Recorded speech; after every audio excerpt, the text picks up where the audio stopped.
Okay, that's the very basic stuff, and you kind of need to understand that to get very far in this. Let's look at some of the other processes down here. Miscellaneous other settings. Um, as you can see from the comment, you pretty much want to leave chord and transp alone. To be honest, I don't remember exactly why I put these here, but um, I think they're just kind of useful as defining initial states. And again, just obey the comment here. Don't touch them. I alluded to this instrument variable here. Again, if you just leave it as 0, this is the instrument that the ARP plays out on. And so as we can see, it's just playing out on channel 1 right now.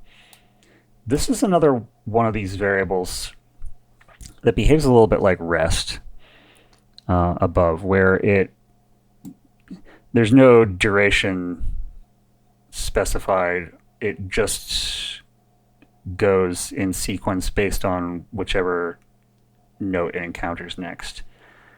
So it is actually kind of looping in a sense, but it's only activating every time that it encounters a note.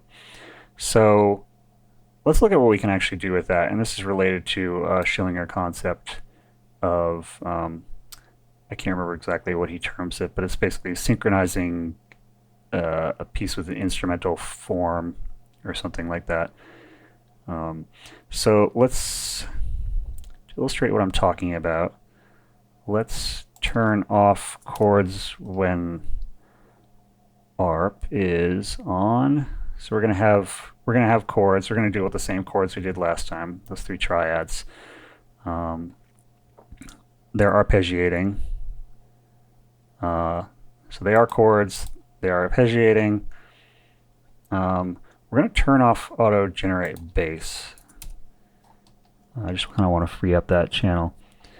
So as I mentioned before, in live I have my melody on channel 1, my chords on channel 2, and my bass on channel 3. Drums haven't gone over that yet, but we'll get there eventually. I know this is getting quite long already, but bear with me here. So let's see what happens when we go down to this instrument. So we've got our melody. Let's play our melody.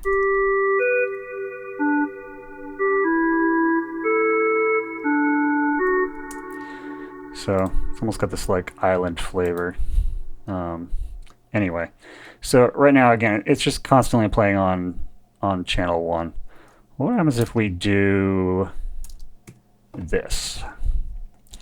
So what happens is it's going to play the first note that it encounters on channel 1. The next note that it encounters is going to play on channel 2.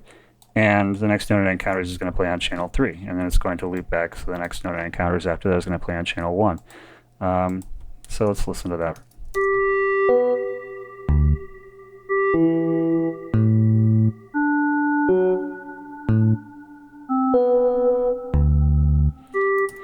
So as you can see, it's kind of distributing the notes as it encounters them through these different channels. Now, we don't have to go in order. Let's say we wanted the first 2 notes to play on channel 1, and we wanted them to, let's say we wanted 2 notes on each channel.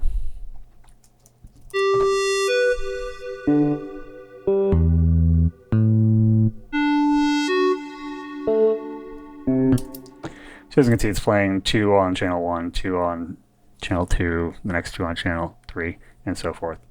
So you can create interesting patterns this way.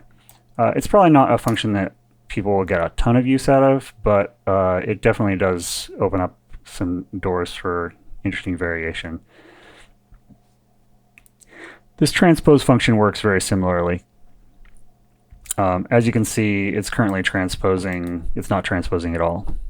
And this is, again, you can put positive or negative numbers in here, and this is in semitones. So, this is transposing up by a whole tone. This is transposing down by a whole tone.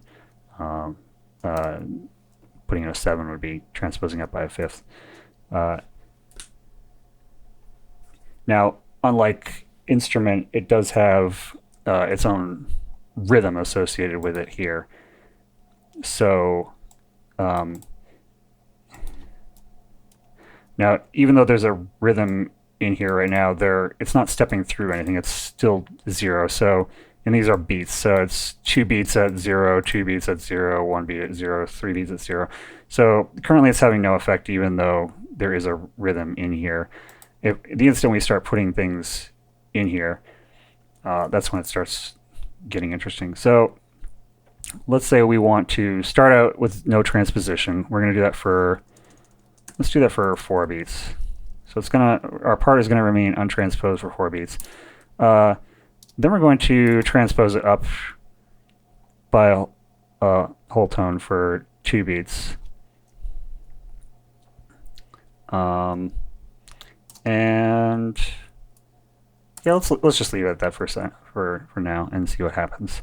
So it's going to step through. So it's going to go no transposition it for 4 beats. It's going to transpose up by whole tone for 2 beats, and it's going to go to no transposition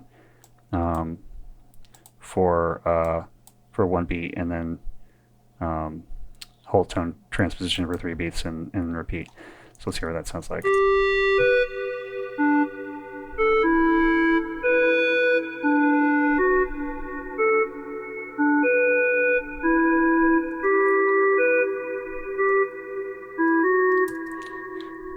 Now our chords are, some of the chords are only a whole tone apart, so that's why we kind of didn't hear too much effect there. Let's change it to something a little bit different, just to hear some more drastic. Let's create this kind of like diminished scale sort of transposition pattern here.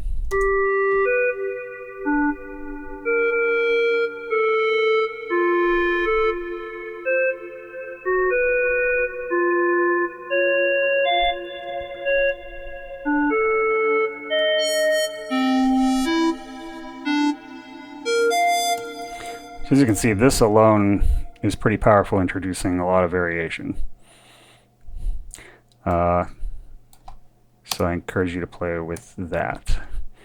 Octave transpose, I'm not going to really go over that too much. It's basically the exact same thing, except it's in octaves. So 1 is 12 steps. You could easily accomplish the same thing using transpose, but it's just a